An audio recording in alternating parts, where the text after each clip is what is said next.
Tuhan, kenapa kau ambil kedua orang tuaku begitu cepat?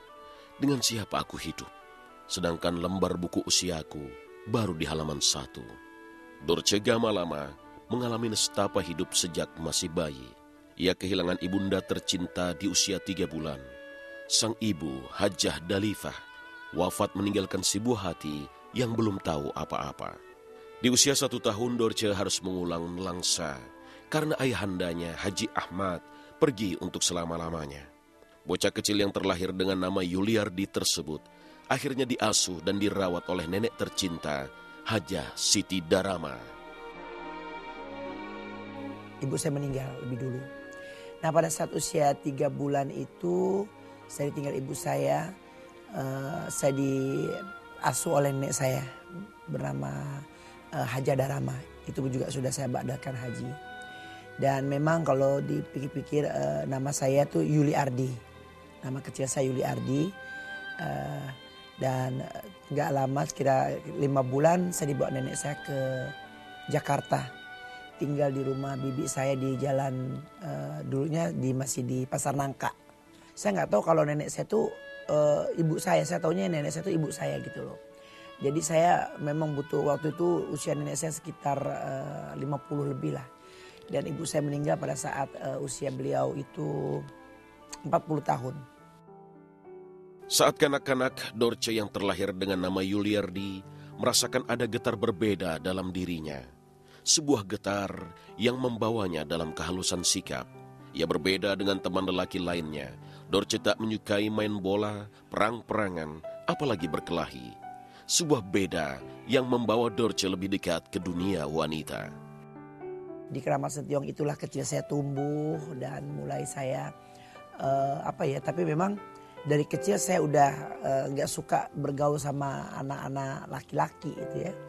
Misalnya main bola atau main apa yang berhubungan dengan main gundu atau apa, saya nggak suka gitu. Harapan aku pada saat itu ya nenekku lah satu-satunya untuk membesarkan aku. Tapi di saat beliau masih ada juga nenekku udah melihat sesuatu yang lain dari cucu-cucunya. Karena memang nenekku banyak juga cucu-cucu laki-laki, cucu perempuan. Tapi di aku tuh ada sesuatu yang dia tahu gitu. Bahkan kalau aku suka bilang gini, "Mak, gimana sih bikin salua?" Salua itu kayak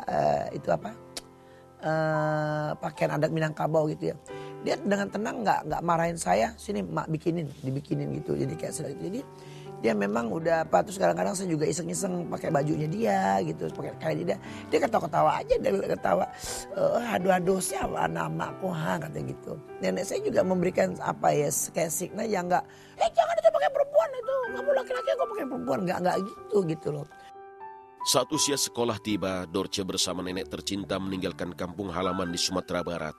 Mereka hijrah ke Jakarta, menetap di rumah kerabat di kawasan Keramat Sentiong, Jakarta Pusat. Harapan Dorce tentang kebahagiaan justru berbuah petaka. Anak kecil itu mengalami dera dan siksa yang tak sepantasnya terjadi. Keutuhan fisik dan jiwa Dorce terkoyak di sini. Tinggal di Keramat Sentiong itu saya tidak menemukan suatu hal yang dunianya anak-anak gitu loh. Karena saya lebih banyak bekerja bukan seusia saya. Misalnya saya memasak nasi, membereskan tempat tidur. Di satu sisi memang keadaan saya udah ke perempuan-perempuanan, tapi ditunjang lagi dengan keadaan saya bahwa saya diberi pekerjaan yang memang pekerjaan perempuan gitu, yang misalnya saya pulang sekolah saya harus merapikan tempat tidur kakak sepupu saya, masak nasi, ngurus anaknya dia gitu. Jadi semakin jiwa keperempuanan saya semakin timbul. Saya tuh anak yatim yang terlalu dizolimi. Misalnya ya, megang obat nyamuk saya megang ya. Terus kaki saya tuh diangkat 1. Ini udah sebenarnya kalau waktu itu ada Kak Seto mungkin saya udah lari untuk ngadu ya. Terus saya megang obat nyamuk, asapnya tuh ke muka saya, kaki saya diangkat 1. Itu ingus meleleh aja nggak boleh. Ingus meleleh nggak boleh. Terus saya jadi saya teringat nenek saya. Mungkin kalau ada nenek saya nggak akan begini gitu ya. Saya pegang obat nyamuk sampai obat nyamuk yang puter tuh bakar. Terus saya pegang tuh, oh ya untungannya pegangnya masih pakai itu, kalau di tangan saya mungkin tangan saya udah kebakar. Terus saya dihirup, terus kalau boleh ganti kaki tapi tetap kaki satu diangkat. Terus udah gitu sampai jam berapa nggak tahu, pokoknya sehabis nyobat nyamuk itu. Tuh kalau misalnya saya belajar misalnya bikin angka 8 nggak bisa, tuh pala saya dijedotin di itu apa namanya di jorokin lah gitu ya. Nah akhirnya ya namanya anak-anak kan nakal biasa ya. Saya juga semua orang pastilah merasakan.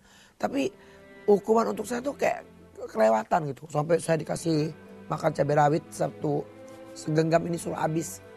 Saya ngebayangin nih pada saat itu kalau kalau Allah nggak ngelindungi saya, mungkin saya nggak tahu deh apa yang terjadi gitu. Jadi memang ini pelajaran juga untuk orang-orang yang memelihara anak yatim, ya nggak harus begitu gitu loh. Baru setahun lebih di Jakarta, Dorce dipulangkan kembali ke kampung halamannya. Tinggal di rumah kakak tiri di Bukit Tinggi, Dorce seperti mengulang nestapa. Bocah yatim piatu itu seperti menggenggam bara api yang memanggang dirinya sendiri. Dorce dicemooh dan mengalami siksaan jilid kedua. Dalam kerisauan hati, Dorce memilih pasar sebagai tempat pelariannya. Ia tak mau pulang dan menginap di kios. Lantas saya dititipkan oleh abang saya yang pertama dari satu ibu. Nah di situ saya mulai untuk beradaptasi untuk bagaimana saya bisa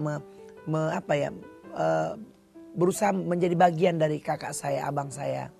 Tapi memang setelah saya coba untuk berusaha untuk mendekati, atau lagi-lagi saya mendapat perlakuan yang yaitu tadi.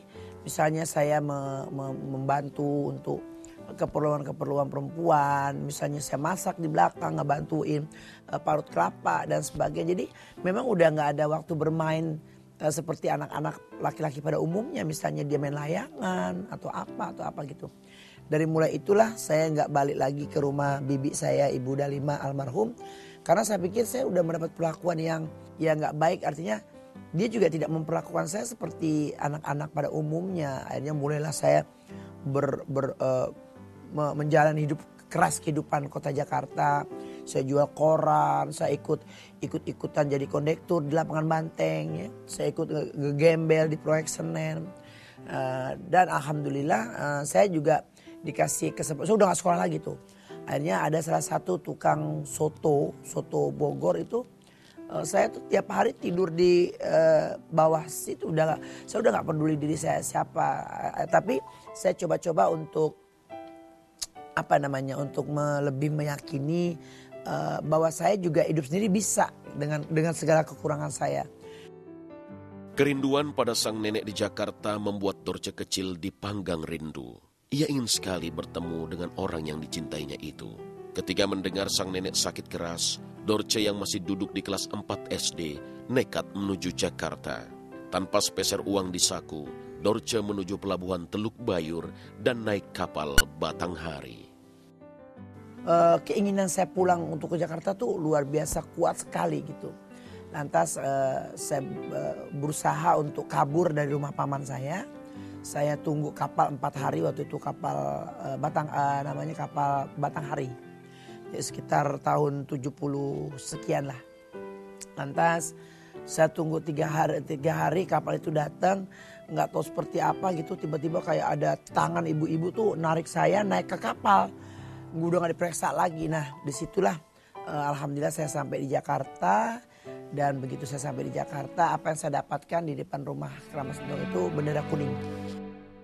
Wafatnya nenek tercinta membuat Dorce kehilangan semangat hidup. Ia merasa hidupnya sudah terhenti sampai di sini. Kekalutan Dorce dan kerinduannya pada sang nenek membuat Dorce nekat bermalam di pemakaman.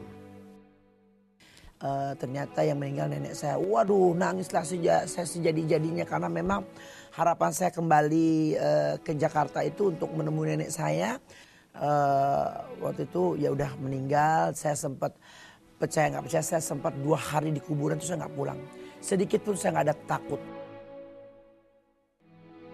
Saya coba untuk kembali ke Padang, ke rumah, numpang di rumah paman saya yang udah almarhum juga. Nah disitulah mulai saya mencari jati diri, artinya aku ini mau kemana gitu. Saya udah nggak sekolah lagi.